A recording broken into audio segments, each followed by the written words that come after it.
using Citefast.com to make a reference list or bibliography. Firstly, Michaela uses APA referencing to format bibliographies and reference lists, so make sure that that is selected. What we're going to look at first is books. Now, we need to enter the title of the book here. The book I've been using is called The Cat Selector. I'm just going to bring it up on the school catalogue. There it is.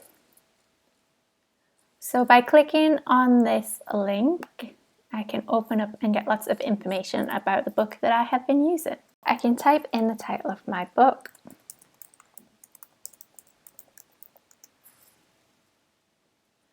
And it comes up straight away. I can see the author is Alderton D, 2011. That's the correct title. But it's saying it was published in America. So I'm just going to go back and double check my book.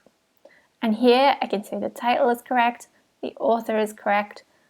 But look, it is published in New South Wales. And the publication date is correct. So I go back and I select that one. However, it prompts me in step 2 to confirm the information, which means I can also change it. So as I scan down, the author is correct. It is a print copy that I have used. It was the whole book. The publication date is 2011. The title is correct, but here's where we've gone wrong. So I can just change that to Gosford, and I can change this to New South Wales. Get rid of the state code and then change it to New South Wales.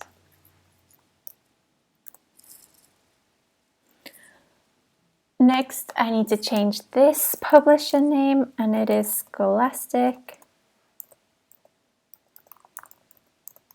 Australia. And then I press save. What I do next is go to step 3 and I have a look at this reference, the citation here, and I make sure that it is looking correct, and I check that it's correct by comparing it to the school guidelines, which you can find on the library website.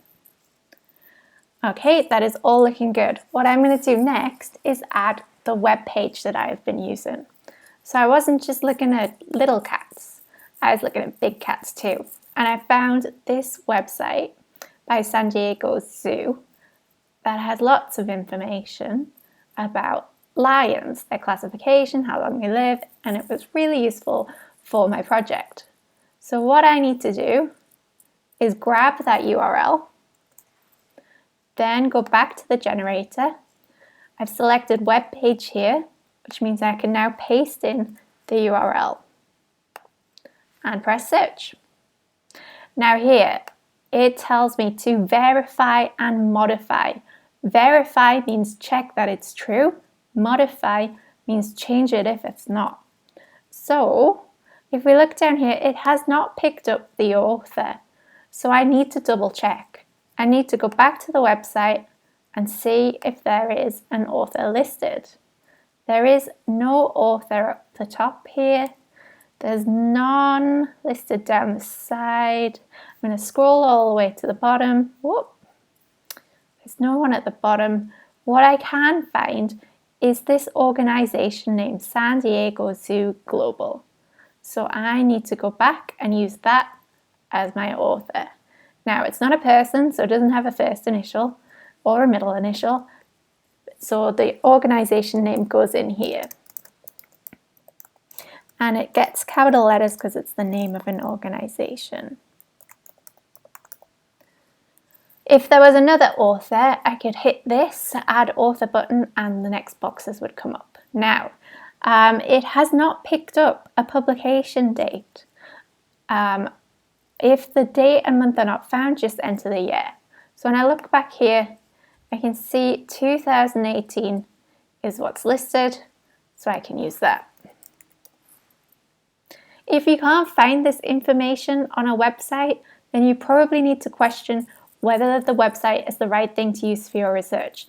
Is it really reliable if nobody is taking ownership of it and it's not clear when it was written? Next, we're going to look at the document title. I've got this red warning here.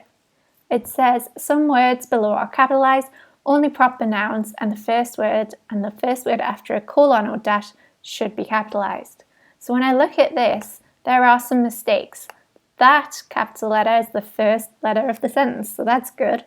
San Diego Zoo is the name of an organization, so that gets capital letters.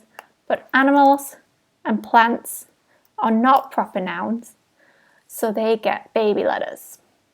So it is part of a greater website, so it doesn't get italicized, so that is correct. And then down here, is source material likely to change over time? Well, it's not a blog, and it probably won't change that much over time, but McKellar Girls Guidelines need a retrieval date, so we don't want it hidden. So I need to click yes, and I need to put it in here. Only include retrieval date. So McKellar is the exception. So we can put this in here. So I looked at this website in March 2018, and the URL is correct. And then I press save. Now I go back up to step 3 and I can see that it has been added to my list in alphabetical order. So A comes before S. And when I look at this, it all looks correct when I compare it to my guidelines that I've gotten from the school library website.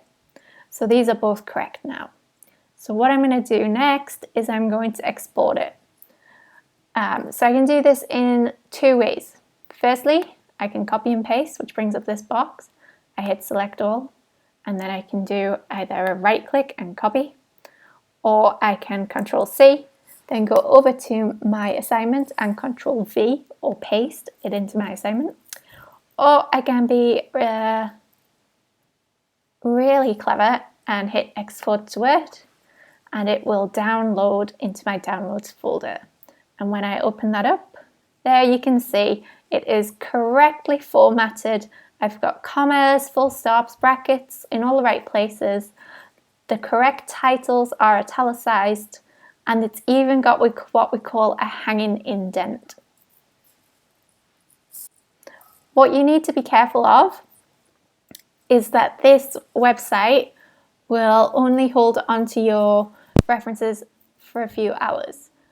So make sure that you are constantly downloading your reference list and make sure you are putting it in the correct alphabetical order.